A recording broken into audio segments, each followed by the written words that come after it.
आए हैं अस्पताल, क्या पूरा मामला था, किस तरीके से वर्कआउट हुआ है?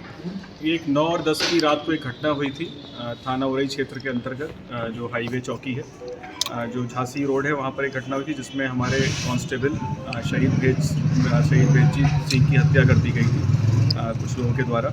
तो उस घटना पे हम लोग लगातार काम कर रहे थे। मुखबिर की सूचना मिली कि आज वो दो अपराधी उनके हमें डिटेल ज्ञात हुई थी कि वो दो अपराधी आज यहाँ पर आने वाले हैं और तत्काल घेराबंदी की गई टीमें बना के। और घेराबंदी के दौरान उन्होंने पुलिस पर फायरिंग की और पुलिस में हमारे एसएचओ जो हैं एसएचओ उरई वो घायल हुए हैं, उनके हाथ में गोली लगी है। इसके अतिरिक्त उनकी गोली हमारे दो पुलिसकर्मियों के बुलेट प्रूफ जैकेट में भी लगी है।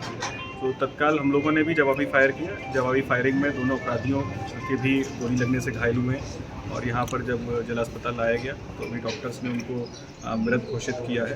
तो ये दो अपराधी थे, इनके नाम कल्लू हैं और दूसरे अपराधी का नाम रमेश है। ये दोनों ही उरई के ही रहने वाले हैं और जिनके द्वारा ये घटना कारित की गई थी जब कांस्टेबल भेजजीत सिंह के द्वारा इनको रोकने का प्रयास किया गया था इस शक में कि ये कोई अपराधी है। और उसी दौरान जब रोकने के बाद रोकने के दौरान इन्होंने उस पर फायर किया और उस पर फायर किया था, लेकिन और उसमें फायर में जब असफल रहे थे गोली लगने से तो जो हमारे कांस्टेबल भेजजीत सिंह हैं उनके ऊपर इन्होंने कई भारी वार किए, भारी चीज़ों से, तमंचे की बटों से कई बार वार किए जिससे उनकी अधिक रक्त बह जाने के कारण मृत्यु हो गई थी।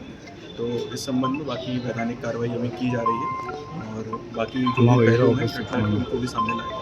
हत्या का कारण क्या था सर? कोई इनका आपराधिक इतिहास है किस तरीके से? अभी उसकी जानकारी की जा रही है। हत्या का कारण यही था कि ये आपराधिक किस्म के लोग हैं और कई घटनाओं में यहाँ पर इन्वॉल्व रहते थे और कांस्टेबल भेजजीत सिंह के द्वारा जब इनको रोकने का प्रयास किया गया इस शक में कि ये कोई घटना कारित करने जा रहे हैं, उसी दौरान इनके द्वारा ये घटना की गई थी जिसमें कांस्टेबल भेजजीत सिंह की मृत्यु हुई। Okay sir. आए हैं अस्पताल, क्या पूरा मामला था, किस तरीके से वर्कआउट हुआ है? ये एक 9 और 10 की रात को एक घटना हुई थी थाना उरई क्षेत्र के अंतर्गत जो हाईवे चौकी है जो झांसी रोड है वहाँ पर एक घटना हुई थी जिसमें हमारे कांस्टेबल शहीद भेजजीत सिंह की हत्या कर दी गई थी कुछ लोगों के द्वारा। तो उस घटना पे हम लोग लगातार काम कर रहे थे। मुखबिर की सूचना मिली कि आज वो दो अपराधी उनके हमें डिटेल ज्ञात हुई थी कि वो दो अपराधी आज यहाँ पर आने वाले हैं और तत्काल घेराबंदी की गई टीमें बना के।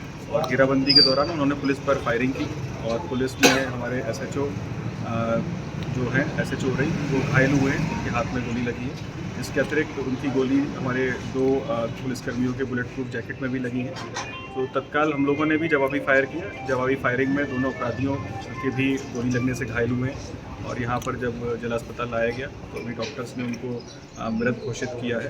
तो ये दो अपराधी थे, इनके नाम कल्लू हैं और दूसरे अपराधी का नाम रमेश है। ये दोनों ही उरई के ही रहने वाले हैं और जिनके द्वारा ये घटना कारित की गई थी जब कांस्टेबल भेजजीत सिंह के द्वारा इनको रोकने का प्रयास किया गया था इस शक में कि ये कोई अपराधी है। और उसी दौरान जब रोकने के बाद रोकने के दौरान इन्होंने उस पर फायर किया और उस पर फायर किया था, लेकिन और उसमें फायर में जब असफल रहे थे गोली लगने से तो जो हमारे कांस्टेबल भेजजीत सिंह हैं उनके ऊपर इन्होंने कई भारी वार किए, भारी चीज़ों से, तमंचे की बटों से कई बार वार किए जिससे उनकी अधिक रक्त बह जाने के कारण मृत्यु हो गई थी। तो इस संबंध में बाकी वैधानिक कार्रवाई अभी की जा रही है और बाकी जो पहलू हैं घटना के उनको भी सामने लाया। हत्या का कारण क्या था सर? कोई इनका आपराधिक इतिहास है किस तरीके से? अभी उसकी जानकारी की जा रही है। हत्या का कारण यही था कि ये आपराधिक किस्म के लोग हैं और कई घटनाओं में यहाँ पर इन्वॉल्व रहते थे और कांस्टेबल भेजजीत सिंह के द्वारा जब इनको रोकने का प्रयास किया गया इस शक में कि ये कोई घटना कारित करने जा रहे हैं, उसी दौरान इनके द्वारा ये घटना की गई।